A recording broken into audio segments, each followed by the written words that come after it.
अब आपसे मुखातिब होंगे ज्ञानी जगदेव जी, हेड ग्रंथी, सिकंदराबाद। मंच पर और सामने सजे हुए सभी सत्संगी जनों को मेरी तरफ से सलाम अलैकुम, नमस्कार, आदाब, सलाम, सत श्री अकाल। वाहिगुरु जी का खालसा, वाहिगुरु जी की फतेह।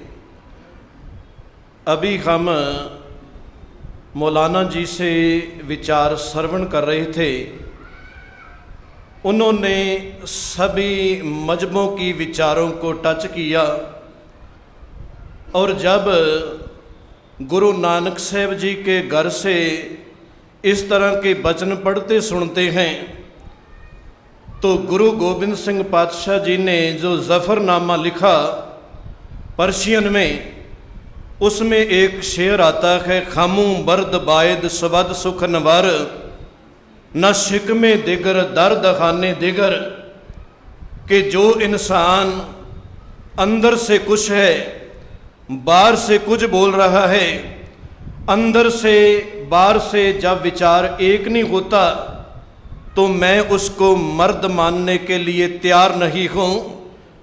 जब गुरु की वाणी को पढ़ा तो बाबा फरीद जी ने भी यही बात कही, कहने लगे, दिलों मोहब्बत जिन सही सचिया, जिन मन होर मुखोर से कांडे कच्चिया। के अंदर तेरे कुछ चल रहा है, बाहर कुछ चल रहा है, तो ये इंसानियत का पैगाम नहीं, तो मनुष्यता को धोखा दे रहा है। जब दो चीज़ों को, दो वस्तुओं को जोड़ा जाए तो हम देखते हैं तीसरी वस्तु की जरूरत पड़ेगी। अगर दो ईंटों को भी आपस में जोड़ना है तो हमारे को सीमेंट, कुछ मटेरियल चाहिए। दोनों चीज़ें आपस में जुड़ जाती हैं। जब इंसान से इंसान ने बात करनी है, आपस में सांझ बनानी है, तो भी हमारे को शब्दों की ज़रूरत पड़ेगी। तीसरी चीज़ की ज़रूरत पड़ेगी, मोबाइल की ज़रूरत पड़ेगी, ईमेल करनी पड़ेगी। हमारे को शब्दों की, मेरा कहने का मतलब कि तीसरी चीज़ की हमें ज़रूरत पड़ती है। और जब दूसरी तरफ देखते हैं, किसी को किसी से तोड़ना है तो वहाँ भी तीसरी चीज़ की ज़रूरत पड़ती है। जब हम आपस में परिवार इकट्ठा रहते हैं, जितनी देर हमारे बच्चों की शादी नहीं होती, चाहे 20 साल निकल जाए, 25 साल निकल जाए, आपस में कभी भी भाई भाई का झगड़ा नहीं होगा। जब हमारे घर में तीसरी आ जाती है, औरत आ जाती है, बच्ची आ जाती है, मैं सभी की बात नहीं करता, जिसने अपनी लड़कियों, अपनी बच्चियों को अच्छी शिक्षा दी, अच्छे संस्कार दिए, वो पूजनीय है। वो अपने माता पिता को भी शोभा दिलवाती है, अगले घर में जाएगी वहाँ भी शोभा ही दिलवाएगी। पर मैं उसकी बात कर रहा हूँ जिसके पास अच्छे संस्कार नहीं। तो माता पिता क्या करते हैं कि दाज दहेज इतना दे देते हैं कि इसके अवगुणों के ऊपर पर्दा पड़ जाए। जिस घर में ये जा रही है वो इसके अच्छे बुरे अवगुण गुण को देखे ही ना, क्योंकि इतना हम दाज दहेज दे देंगे वो परिवार कुछ बोलता ही नहीं। मैं जिक्र उसका कर रहा था जो घर में आई, उसके पास अच्छे संस्कार नहीं, वो तीसरी इस घर में आई और उसने भाई भाई को तोड़ दिया। इसी तरह हमारे को समझने की जरूरत है कि हमारे बीच भी कोई तीसरा अंसर है जो हमारे में झगड़े खड़े कर रहा है, जो इंसानियत का पैगाम देने से हमारे को रोक रहा है। हो सकता है वो कुछ सरकारों में भी ऐसे लोग होते हैं, हो सकता है हमारे पड़ोस में भी ऐसे हो सकता है हमारे रिश्तेदारों में भी ऐसे लोग हों। उस तीसरे को ही समझाने के लिए गुरु नानक साहब जी ने जो इंसानियत का पैगाम दिया उन्होंने भी सभी को एक जाना। जब मुस्लिम धर्म की बात आई तो गुरु नानक साहब जी ने वचन साझा किया। कहने लगे पंज निवाजा वक्त पंज, पंजा पंजे नाओ, पहला सच हलाल दोए, तीजा खैर खुदाए, चौथी नीयत रास, मन पंजवीं सिबत सुनाए, करनी कलमे आकै, करनी कलमा आकै, ता मुसलमान सदाए। कहने लगे जब मैं इस्लाम की बात करता हूँ वो लोग 5 समय नमाज अदा करते हैं। कभी ऐसा ना हो जाए कि मुंह से तो नमाज पढ़ ली, जो मोहम्मद साहब जी ने संदेश दिया, जो हमें गुरु जी ने पैगंबर ने संदेश दिया, उस संदेश उस मैसेज को हम अपने अंदर लेके कोई नहीं गए। गुरु नानक साहब कहने लगे पहला सच, पहले तेरी जुबान पे सच हो। ऐसा ना हो जो मैंने अभी बात की कि अंदर कुछ और है, जुबान से कुछ और बोल रहा है। ऐसा इंसान समाज में कोई ज़्यादा इज्जत नहीं पाएगा तो अल्लाह के घर में कैसे वो परवान हो जाएगा। पहला सच, पहले तेरी जुबान के ऊपर सच चाहिए। पहला सच हलाल दोए। कहने लगे फिर हक की कमाई हो, ये ना हो कि किसी का भी गला घोट कर, किसी को भी लूट कर अपने घर में वो धन लेके आ रहा है। गुरु जी ने पावन वाणी में वचन किया, कहने लगे जो तेरा परिवार है वो इसमें सहाय नहीं होगा। जो कुछ भी तू लूट के लाया ये सब कुछ तेरे कर्मों के ऊपर नबेड़ा होगा, ये तेरे को ही लेखा देना पड़ेगा। बहु परपंच कर परतन लियावे, सुत दारा पे आन लुटावे, मन मेरे भूले कपट न कीजै, अंत नबेरा परिवार से नहीं, अंत नबेरा तेरे जी से लीजे। इस करके कहने लगे कि तेरे को हक की कमाई खानी चाहिए, उसी में सब्र रखना चाहिए। पहला सच हलाल दोए, तीजा खैर खुदाए। कहने लगे तीसरा नमाज जो मैसेज दे रही है कि तेरे को सभी की खैर मांगनी चाहिए। हमारे में अरदास के बाद एक वचन पढ़ा जाता है कि नानक नाम चढ़दी कला, तेरे भाणे सरबत का भला। ये नहीं कहा गया कि सिखों का ही भला। कहने लगे मैं सभी का भला मांगता हूँ। ये पैगंबर, ये गुरु, ये महात्मा, ये संत हमें उपदेश दे रहे हैं कि तेरी नीयत रास हो जाए। पहला सच हलाल दोए, तीजा खैर खुदाए, चौथी नीयत रास, मन पंजवीं सिबत सुनाए।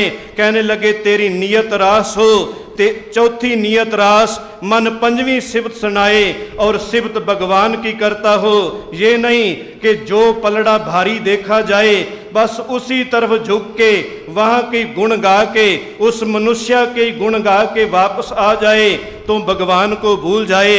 ऐसा नहीं, भगवान को परमात्मा को याद रख। ये मनुष्य, ये दुनिया सदैव काल तेरा साथ नहीं देगी। अगर जगत में तू आया है तो एक दिन चला भी जाएगा, यहाँ सदा रहना नहीं। किस लिए तू मजहबों के नाम पे झगड़े खड़े करके बैठा है? आपस में प्रेम बनाने की बात कर। अगर हिंदुओं के संबंध में गुरु नानक से बोले तो फिर इस पावन गुरु ग्रंथ साहिब में कहा गया कि ऐसा न हो अंदर से कुछ हो तो बाहर से कुछ हो। तेरे को ऐसा नहीं होना चाहिए कि कल्ला तो मंदिर में जाके पूजा कर ली, पढ़ पुस्तक संध्या बादंग, सिल पूजस बगुल समादंग, मुख झूठ विभूखण सारंग, त्रिपाल तिहाल विचारंग। कहने लगे ये ना हो कि गले में माला भी डाल ली, तिलक भी लगा लिया, वस्त्र भी ऐसे पूजा वाले डाल लिए तो अंदर तेरे सच नहीं, तो ये ऐसा इंसान कभी भी परवान नहीं होगा। इसलिए गुरु जी कह रहे हैं जो तो अंदर से है वो ही बाहर से हो।